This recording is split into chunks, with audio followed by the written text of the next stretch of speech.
بسم اللہ الرحمن الرحیم۔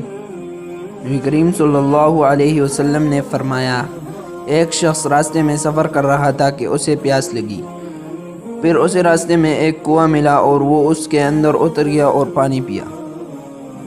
جب باہر آیا تو اس کی نظر ایک کتے پر پڑی جو ہانپ رہا تھا اور پیاس کی سختی سے کیچڑ چاٹ رہا تھا۔ اس شخص نے سوچا کہ اس وقت یہ کتا بھی پیاس کی اتنی ہی شدت میں مبتلا ہے جس میں تھا۔ چنانچہ وہ پھر کنویں میں اترا اور اپنے جوتے میں پانی بھر کر اس نے کتے کو پلایا۔ اللہ تعالیٰ کے ہاں اس کا یہ عمل مقبول ہوا اور اس کی مغفرت کر دی گئی۔ صحابہ نے پوچھا، یا رسول اللہ، کیا جانوروں کے سلسلے میں بھی ہمیں اجر ملتا ہے؟ تو آپ صلی اللہ علیہ وسلم نے فرمایا کہ ہاں، ہر جاندار مخلوق کے سلسلے میں بھی اجر ملتا ہے۔